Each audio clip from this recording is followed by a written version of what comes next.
Good morning, everyone, and welcome to SLC Agricula's video conference call on the first quarter of 2023. My name is Rodrigo Gelain.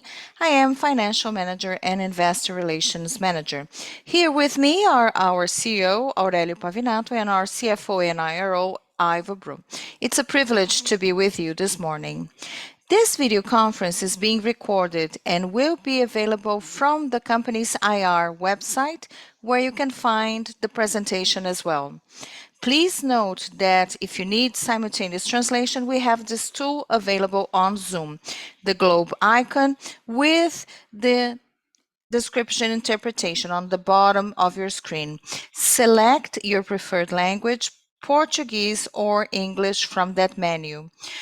Those who are listening the video in conference in English can mute the original audio in Portuguese by clicking on Mute Original Audio.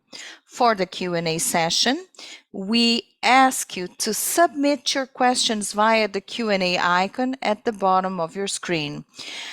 By default, your names will be announced so that you can ask your question live. At that time, a prompt to activate your microphone and camera will appear on the screen. If you do not wish to turn on your microphone and camera, please write "no microphone" at the end of your question so that I can read it aloud. We wish to stress that the information contained in the presentation and any statements that may be made during the video conference regarding business prospects, projections, and operational and financial targets of SLC Agricula are beliefs and assumptions of the company's management and are based on information currently available. Forward-looking statements are not guarantees of performance, as they involve risks, uncertainties, and assumptions. They refer to future events and therefore depend on circumstances that may or may not occur. Investors should understand that general economic conditions, market conditions, and other factors may affect the future performance of SLC Agricula and lead to results that differ materially from those expressed in such forward-looking statements. I now turn the floor over to our CEO, Aurélio Pavinato, who will start the presentation. Pavinato, you may proceed. Thank you very much, Gelain. Good morning. We thank you for participating in SLC Agricula's video conference to discuss the results of the first quarter 2023. Let's move to slide 4, please, where we will comment on the cotton market scenario. The first quarter of 2023 was marked by the downward trend in cotton prices, both internationally and in the Brazilian market. The main factors were expectations of a global economic downturn combined with a risk aversion approach by the market, a decline in global consumption forecast impacted by the scenario of lockdowns in China, which should cease to be a negative influence for the 23-24 crop year as the Asian country reopens. As for the positive expectations regarding the cotton market, we can mention the following. The United States, the world's largest exporter of cotton, will see a significant reduction of approximately 18% in the planted area for the 23-24 crop year, according to the USDA.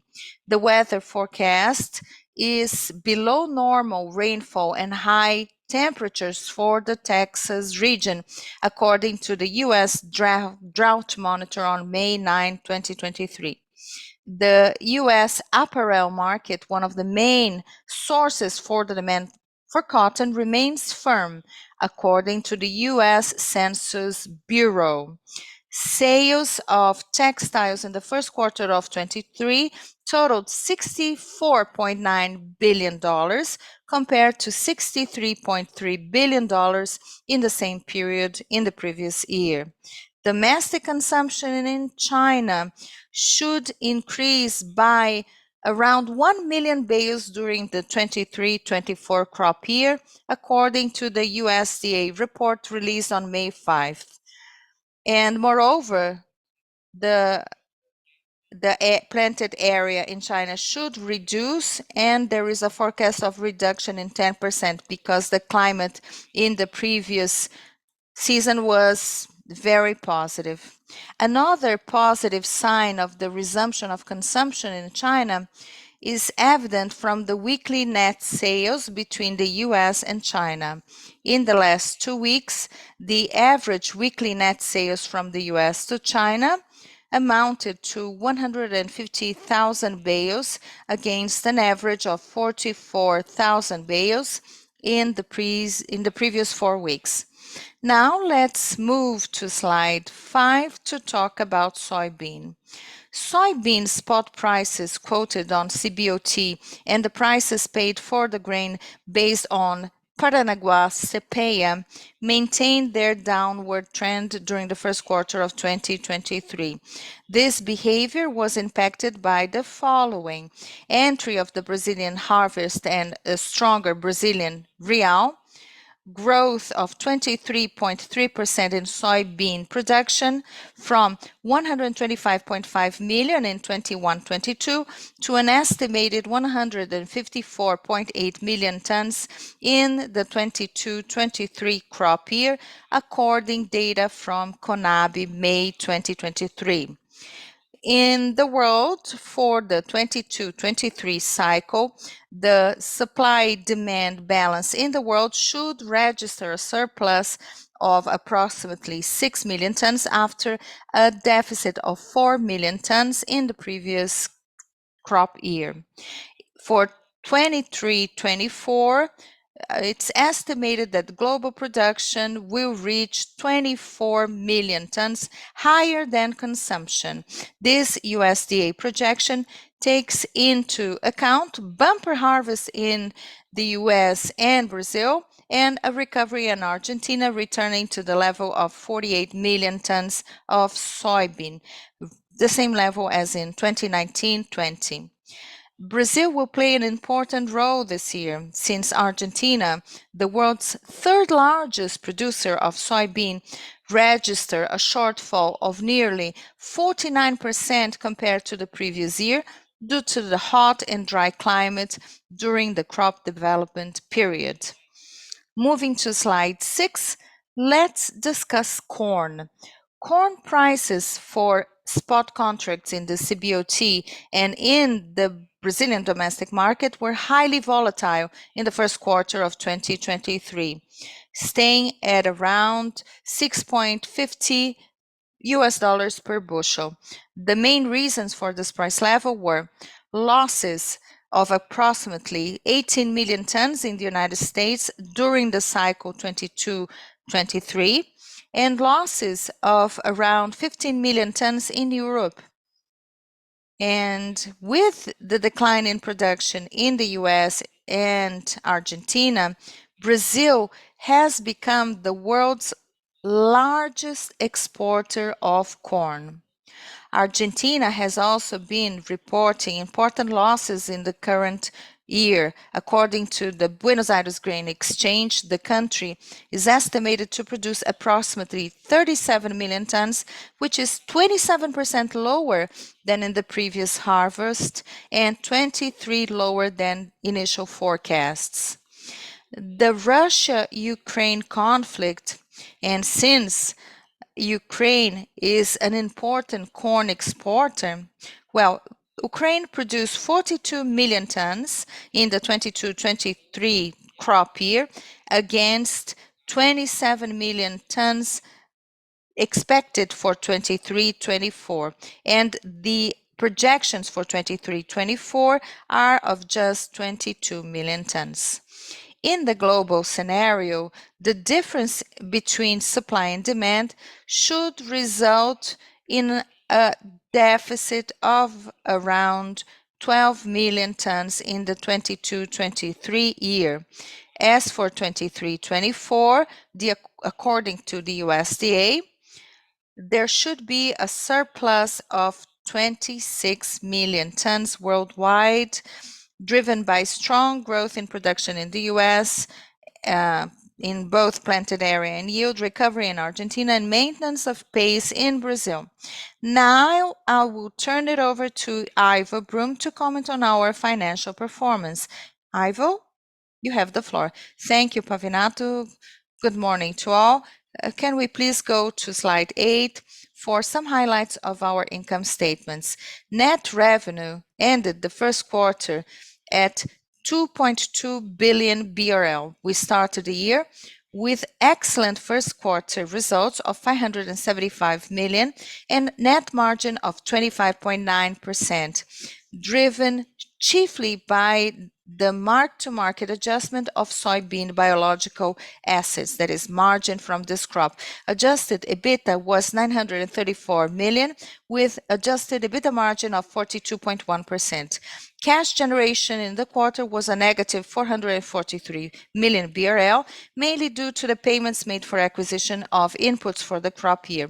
We also paid out 180 million for the first installment of the acquisition of 12,500 hectares of the Paysandu farm, as announced through a material fact on February 23. Let's move now to slide 9. Adjusted net debt ended the quarter as 2.9 billion, increasing 543 million from the fourth quarter of 2022.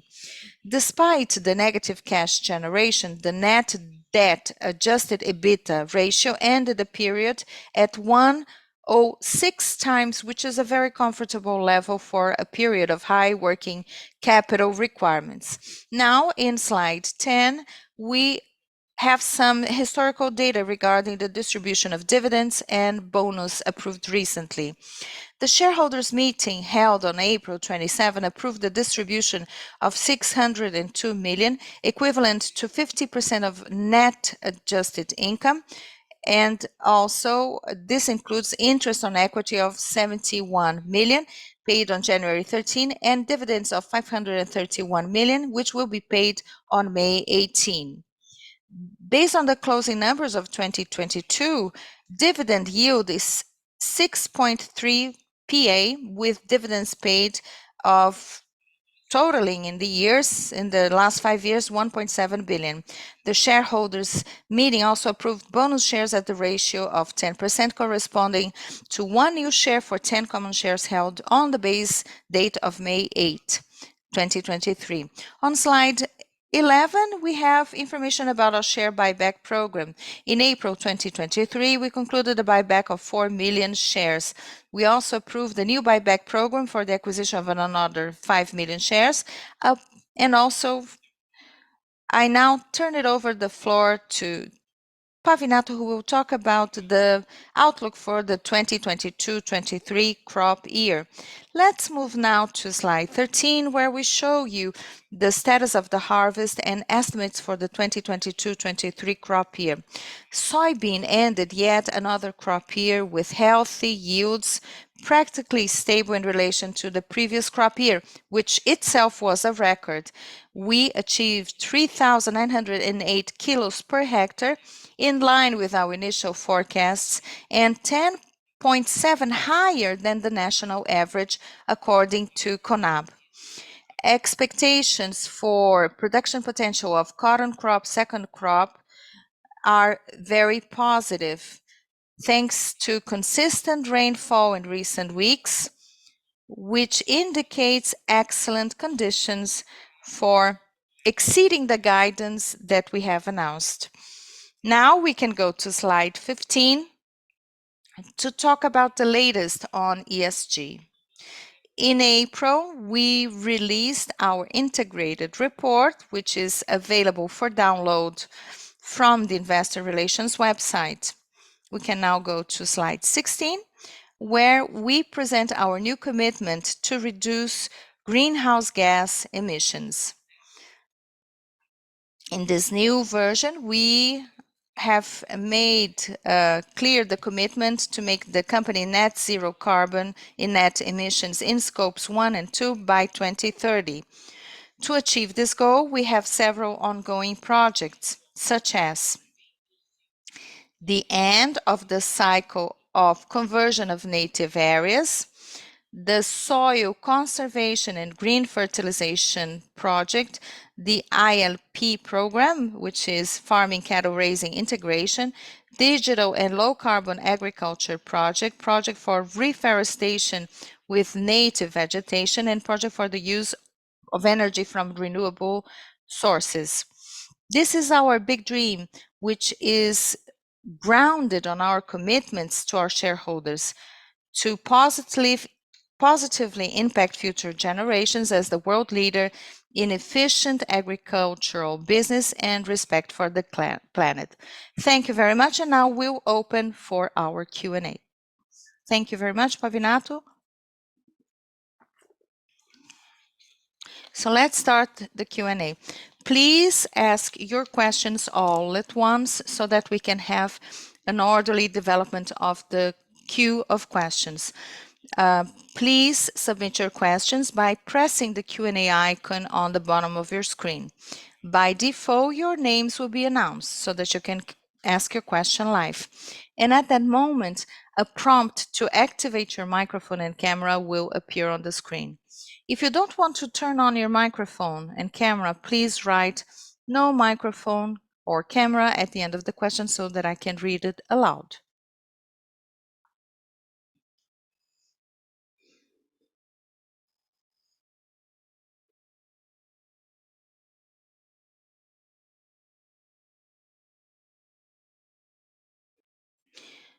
We have a question from Henrique Bustolin, BTG Pactual. Henrique, please go ahead and open your camera and microphone to ask your question.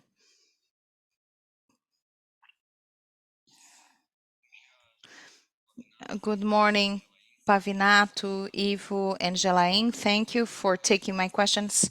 I have 2 points that I would like to discuss with you. Firstly, you have mentioned the condition of the crops of corn and cotton that seem to be going well, but I would like to hear about potential revisions upwards of those numbers, considering the situations that you are witnessing right now.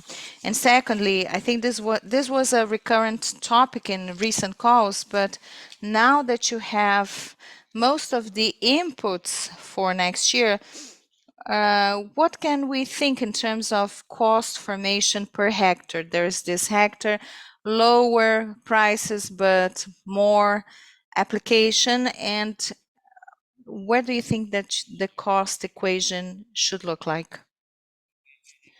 Thank you very much, Henrique, for your questions. About yield, the month of April was very good with strong rainfall in all regions, Mato Grosso do Sul, and Maranhão, and also in Bahia. In May now, so far it's looking good in the first 15 days in Maranhão and Mato Grosso. In Mato Grosso do Sul, there was no rain in May, but the soil is still very humid, which is good. So in summary, the yield for second corn, cotton, and corn is looking very favorable. That's why we maintain the forecast based on the project.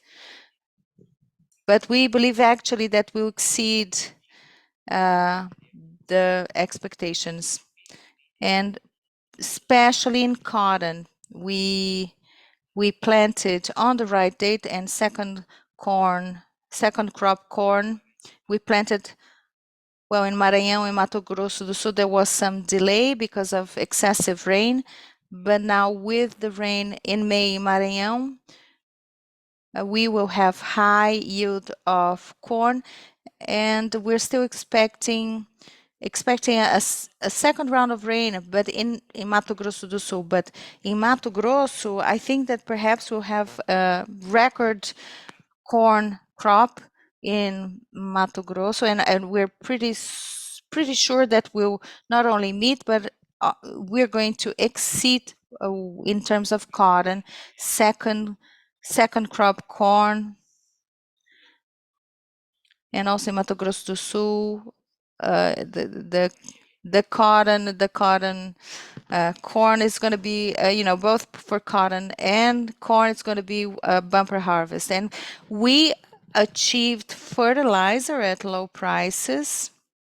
We didn't buy everything because the market is still adjusting prices downwards, which is something that creates opportunity.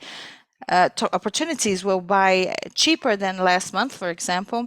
We are still negotiating crop protection inputs, and also in the international scenario, crop protection products are in a downward trend.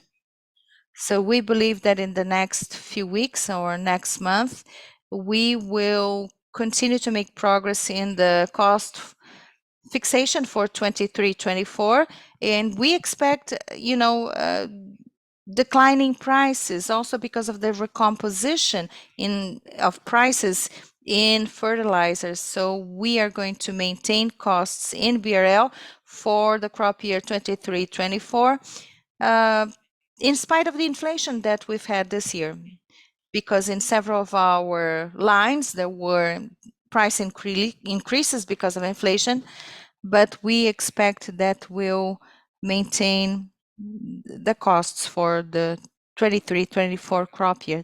Thank you. It's clear. Thank you very much, Pavinato. Thank you, Henrique. Our next question is from Daniel Sasson, Itaú BBA. Daniel, please go ahead and open your microphone and camera.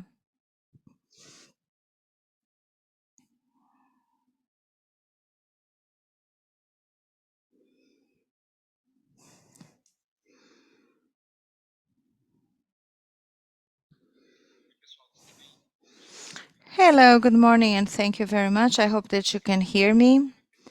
In fact, my questions are more of a follow-up in relation to the previous question.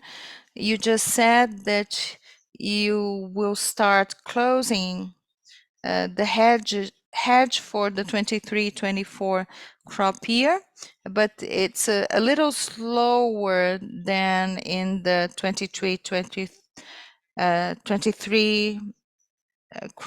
crop year. And in relation to this decision, since you were able to lock most of the costs you have just said, for example, fertilizers, etc., so don't you have now a good level of locked costs to start delivering? Can you tell us a little bit more about the rationale behind this decision? And my second question is on the trading strategy of the leftover cotton from the previous crop, because it's something that impacts the first quarter. So what are the expectations you have in relation to this volume? And how does this impact the strategy for trading cotton in the new crop? Thank you. Good morning, Danielle. About hedging, everything that we saw in recent months, well, the international markets are going down and premiums in Brazil always at low levels or negative. It was negative in the beginning of the crop. So in fact, the market didn't price soybean and corn in a favorable way. In the case of cotton, the cotton market was trading at very low levels in terms of pounds. So that's why we didn't make progress in the hedging for the 23-24 crop. And we also, we bought phosphorus way back because we were taking or making the most of the lowest part of the curve. And we bought it at 5.5. This is when I bought it. And this, of course, was an opportunity, and we didn't make the decision of selling the commodity because it was not fairly priced in comparison of the international market. We have a hedging policy in the company. We follow it. Of course, we have, some margin. Up to 10% of revenue, I can buy the input without selling the commodity. And this is what gives us flexibility to make advances. Obviously, right now, we have to fix more input prices and commodities as well because the prices of inputs declined in the last 2 months. So we believe that now is the moment to establish this trading relationship, which is going to be in an adequate level in relation to 23, 24. At historical levels, it's not going to be a year of very high levels as we saw in the last few years, but it still is going to be, on historical levels. In the case of cotton, we're feeling very optimistic that we will have a price recovery in the next month because the United States and Europe are now back buying. They are now producing textiles, and China is now consuming more cotton again. And at the same time, we have a reduction of production in the United States and China. So for cotton, we believe that this is more of a potentially blossoming market. That's why we believe we'll be able to fetch higher prices and also better trading conditions. Now, now for the sales in the first quarter 23, we sold 100% of the 21-22 crop year. This was a year in which we lost 20% of yield and we also lost quality. It was a year in which everything went wrong because we didn't have, enough rain in the crop development time. And then in July, we had also rain, which harmed the yield of cotton. So it was lower quantity and also lower quality. But there is also a market for this cotton. They buy at a discount level in relation to New York, and now the EBITDA margin was low because it was higher price cotton, and that was being sold at lower than it was marked to market during the harvest season in the previous year. So, and besides that, since we had shortfalls from last year, we had also more to deliver. So it was not soybean that drove, it was the volume of cotton that we had to deliver this first quarter, because soybean this quarter went very well. The results per ton sold it was actually better than last year, but in cotton and corn in the first quarter, we had a lower or not as expressive result. But cotton still being sold, we still have to deliver some tons that will deliver all the way until June or early July, which is when we'll settle the deliveries of cotton for the previous crop and we'll start with the new crop. Thank you very much, Pavinato. Our next question is from Denis Fonseca, Pedro Fonseca, XP. You may proceed, sir.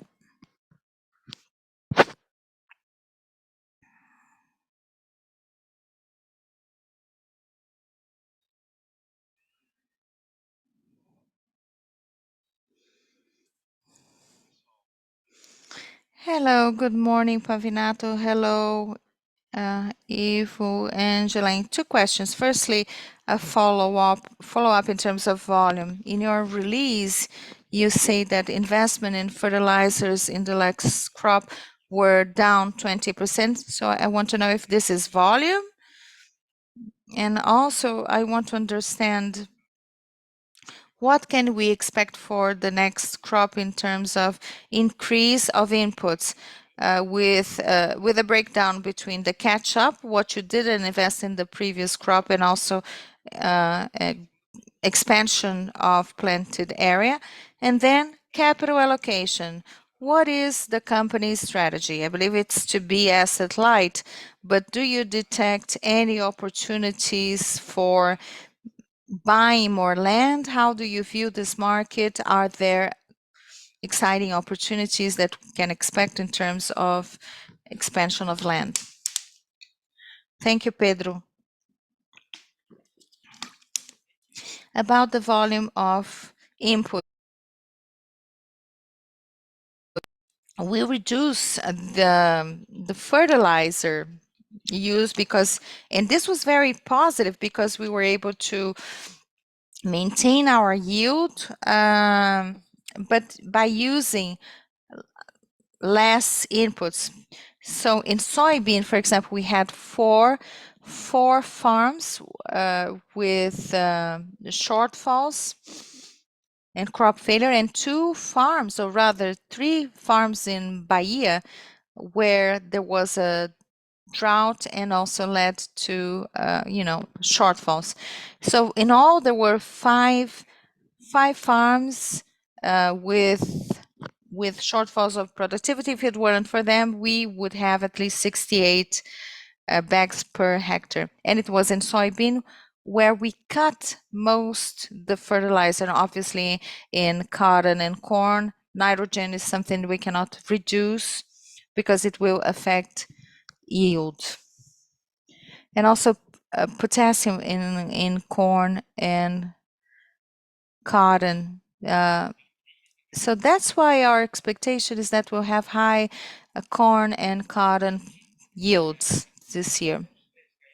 But since the prices for fertilizers dropped, the logic in our and think we want to continue gaining productivity to reach our target of 70 bags per hectare in the case of soybean, and in cotton, we want to reach 15 per plume, and corn from 7,000 kilos per hectare to 8,000 kilos per hectare. And with this, we will start applying more fertilizer in the current crop.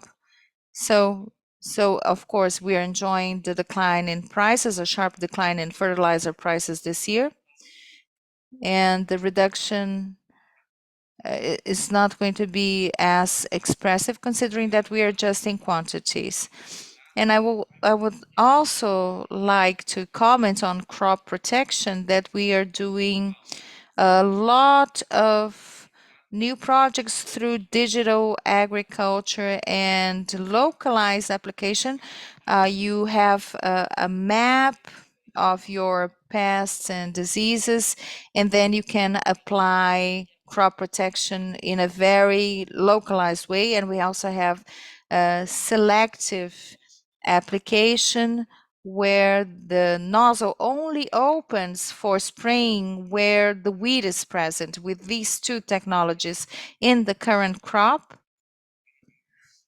because we have daily reports and we have 70 millions worth of savings in crop protection products. That is 8% of the volume of the current crop year.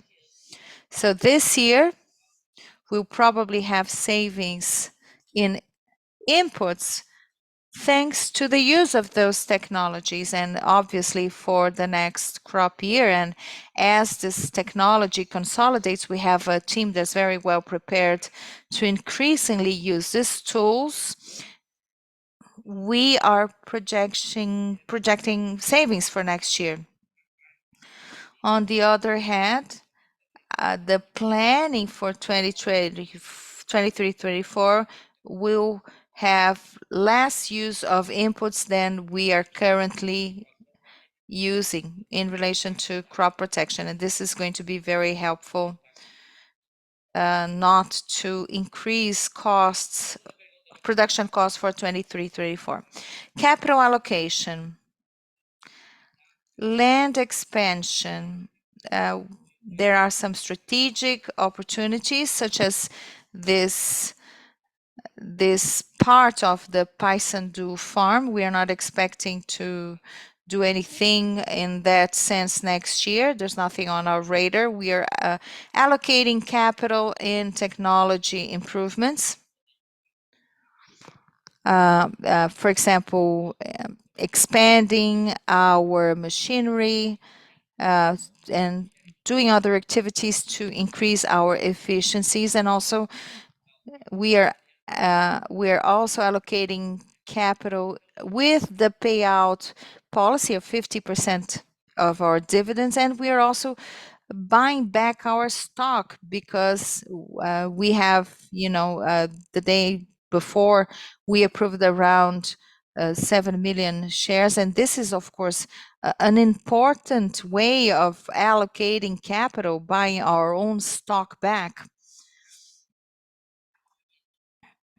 And obviously, we have a lot of capital to invest in the expansion.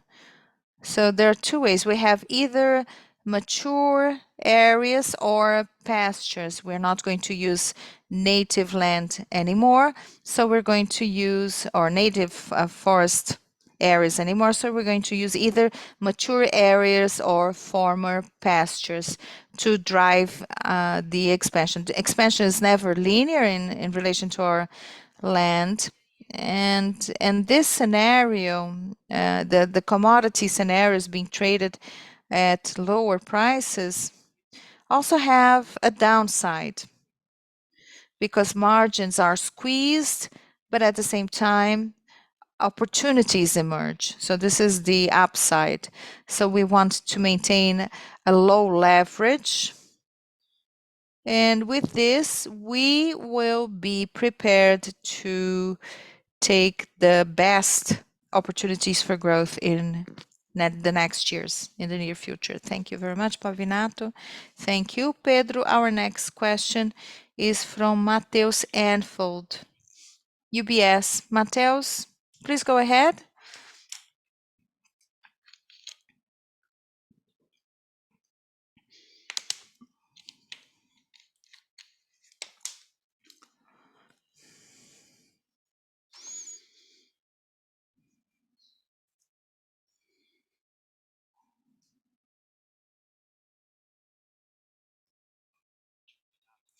Good morning, Ivo, Pavinato, and Gelain.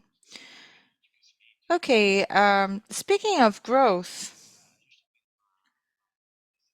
what we see is a compensation of margins, resumption of historical levels, and for 2023, 24, does this impact your expectations to grow between 30,000 and 35,000 hectares per year?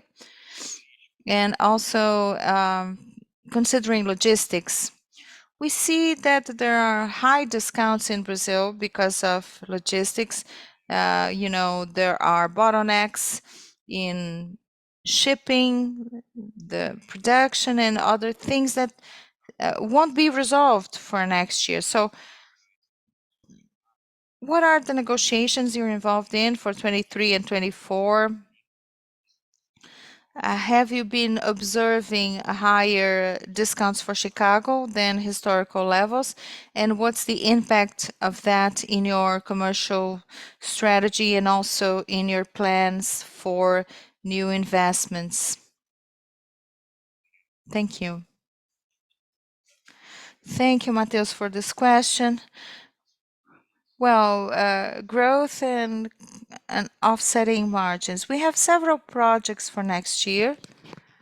We are conducting feasibility studies, but with interest rates at this level, it makes it almost impossible to have projects go through. We have projects, of course, sometimes there is a commonality of interest between the owners of the land and us, but with the interest rates at where they are, it's just not possible. So we are growing, and the margins, in spite of the price pressure and cost pressure, I don't see much of a difference in margin because there is both reduction of prices, but also reduction of costs. And the company didn't grow when margins were high. It grew when margins were low. So for next year, we cannot really foresee low margins, but we have several projects on the table under evaluation. And with the high interest rate, if it one side, it's difficult to close projects. On the other hand, opportunities appear because the financial markets aren't very sound. So we believe that in the second half of the year, there will be more opportunities, maybe for not for this crop year, but maybe for the next one. 35,000 hectares, it's one farm a year, which is very feasible considering our current leverage. Okay, Pavinato now. Okay, about logistics. What happened in soybean this year and that will occur with corn? Brazilian producers, they didn't sell forward, or they sold very little forward. And then at the time of harvest, there was oversupply to the market, and as such, the premiums of soybean, which are around 50 cents positive, and in the second half, they reached $1.5. And at the end of the harvest, we reached negative $2 per bushel. We are recovering this, and it's now at 0.70 cents, but still negative. So we are, recouping. The soybean harvest is over. What could not be stored was sold, and that's why there was this oversupply. With corn, we'll probably see a similar situation because not much was sold forward, and we're going to have a very good second crop corn, and this will create also a downward pressure on prices. When we think of the new crop year 23-24, and considering the climate forecast with El Nino, we'll get rain in the south of Brazil and in Argentina. So it's going to be normal rainfall. And according to the numbers shown by the USDA, it's going to be a year with more supply than demand. And of course, there will be no fighting or struggling for the product. So prices will, or the commodity will be traded at lower prices. So we are in a scenario where the premiums for 23-24 are under pressure. So as for logistics, well, we have, our strategy. We have, we have storage for our soybean at least 50% after harvest. And we also know that 30% is something that we can store, and we also can harvest corn at the same time. So we deliver half of the corn during the harvest, and the other half is stored. So we have no problems with storage, considering that we sell forward and we also ship during the harvest, and there's always, some volume left over to be sold during the off season. But in the Brazilian market, yes, there is a lot of pressure, and this is creating pressure as well. Thank you very much, Mateus. Our next question is from Julia Bis, Morgan Stanley. Good morning, Julia. Please go ahead. You may open your microphone and ask your question.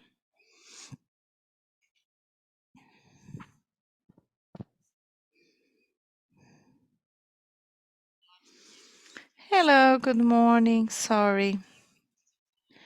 Okay, I would like to follow up on the last question about logistics.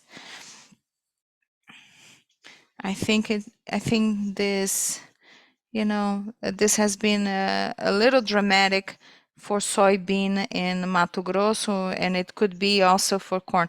I understand you can store, let me just clarify, you can store 70% of your soybean No.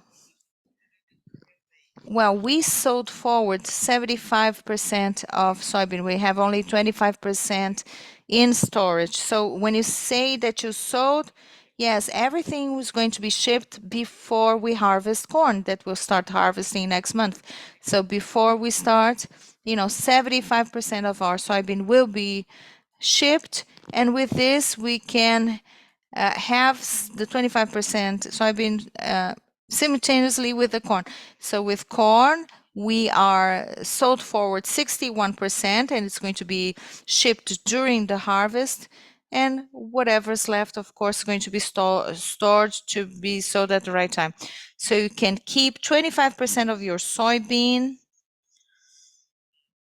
up to November or December, September, October. This is where we have the best premiums in Brazil, and you can also store all of your corn that's coming with high yield and high productivity. Yes, I don't have to sell it cheap in the market. Okay, okay, I understand. So in terms of investment of silos and warehouses, do you believe that this could be also a strategic asset for you? Because considering the conditions with El Nino and with the expansion of yields and cultivated areas, maybe in the next few years this will be I don't know, an issue for producers. Do you think that an investment for you? I mean, increasing your storage. I think that we're very well prepared. We have some specific needs to increase capacity in some farms, and we have two farms in which we use third-party storage or external silos. But as for the other farms, they are uh, very well structured to support our storage needs. Okay, just two more questions, if I may, especially focusing on corn. With the decrease of corn prices in Mato Grosso, do you believe that farmers might invest less in the next crop year, considering the current uh, the current prices? Looking ahead, I mean, because there was a very sharp decline in prices, so maybe for farmers, I'm not talking about a SLC, in fact, but rather at the market at large. Do you think that there could be a decrease intention to plant? Yes. If prices continue at the level they are in right now, farmers will have to think twice, both in terms of the investment in technology and also considering the planted area. They might think maybe it's not such a good option. So we believe there will be adjustments in the market in the near future and maybe even next year as we recover the premiums, because this is the variable that's really putting pressure on the market, the negative premiums. So thinking of the next years, as we close the crop in August, I think that prices will bounce back, and then prices will bounce back to ideal prices higher than where they are now. And this, of course, will motivate farmers to maintain the planted area. With corn, well, historically, Brazil has always planted corn, even with tight margins, because there is second crop, and the decision to plant corn is based on contribution margin rather than profitability. Now, investment in machinery, with corn trading at tighter margins, then the farmers will invest not as much in machinery. And what about El Nino? It's very favorable for the south, but not so good for the northeast. Just remind me, please. The projection the percentage that's not favored by El Nino in your portfolio, what are the risk areas in your portfolio? We analyzed our historical data for the last 20 years to see what was yield like during the different climate events, El Nino, La Nina, and neutral years for us are less favorable than La Nina and El Nino. El Nino years are years in which we get less rain, especially in Bahia, in the Northeast as a whole, but in Maranhão, because of our history, an area with less rain, but enough rain, because sometimes getting enough rain is good enough, right? Sometimes excessive rain is not good. In Mato Grosso this year, we didn't have much rain in January and February. It was below historical levels, and this was good for second crop cotton and corn.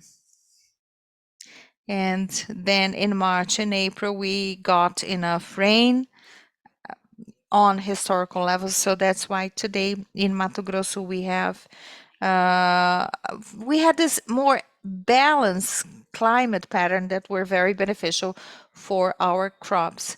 So we're expecting normal crops for an El Nino year. In Mato Grosso, in El Nino years, we have a slightly higher output of soybean. In recent years, although we had record-breaking harvest in Mato Grosso, we I think there's always some potential left on the table. When we talk about an average of 63 bags per hectare, I think the potential is 65, 68 bags. So we believe that in an El Nino year with that's not drenched in rain in Mato Grosso, it's going to favor our productivity. So when we look at the whole portfolio, we expect to maintain our productivity levels even in an El Nino year. And in the south, Argentina will produce more, Brazil will produce more. What is your area in Bahia that could be affected? I think it represents 20% of our cultivated land. 20, 25, 20, 25, depending on the crop. But even in Bahia, in the worst years of El Nino, in 2016, we suffered in Bahia because we had many immature areas. You know, first year, second year. Now, this is no longer the case. Our areas are mature and they can withstand climate events with much more resilience. So we believe that we'll maintain high productivity in Bahia, just like this year. It was a La Nina year. In Bahia, we had some areas with a lot of rain in which we were breaking productivity records. And in the same region of Bahia, we had farms producing 50. Some were producing 84 bags and some were producing 50 because of the different climate events. So overall, we expect to maintain the yield for the next crop year, even if it's an El Nino year. And this is backed up by our historical data, so we're saying this with comfort.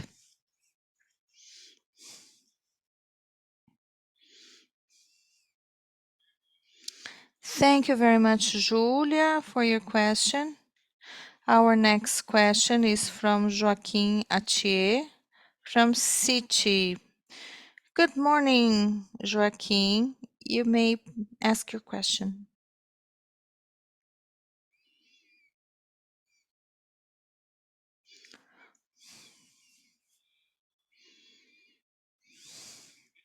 Hello, can you hear me? Yes, we can. Just two quick questions just to close the video conference. Ivo, I'm not sure if it was you or somebody else who said that you want to keep your leverage low. Do you have a specific target in mind? And secondly, can you give us an update about your seed business, where you want to get and how? Thank you. Well, about leverage, our target is to be below 2 times debt in the debt over EBITDA ratio. So we have to be more selective. When it's above 2, we have to be more selective in relation to our targets. And when you were at 106, it's very comfortable, not for me. Yes, no. So we're feeling very confident. We have 9 billion in land that was not given in guarantee for any operations. So we're all feeling very comfortable. The banks are comfortable. Our interest rate, if you compare it, first to fourth quarter, there was a reduction. Why? Because the company is seen as a safe haven and we can get funding at a lower cost. So that's why I underscore this idea. As for the second question about seed business, well, seeds. This is a project that we started 5 years ago. It's making progress, it's adding value to the company. This year, our target is to, 1,200,000 bags of seeds, soybean seeds. We always make more because we always want to keep some reserves. And 122,000 bags of cotton. We have just opened our business in Mato Grosso. And with this, we can reach 2 million bags of soybean seeds next year. For cotton, this is different. All you have to do is to process it because there's as it's a high added value, so our seed business is going very well. We expect to continue growing to reach, the levels of high, big players in the market, exploring the synergies between the two businesses and also the synergies in technologies. We always want to be taking the lead, analyzing quality, because this also creates a positive impact. So this is how we view the seed business. We were able to make progress in this project with not much of an investment because all of our operations are outsourced, all services are outsourced. This adds value to our results, and we have a very interesting return on invested capital as well. So besides cotton, soybean, and corn, we have the fourth product, which is seeds, and all of this adds to the assets we currently have in our operation. Thank you.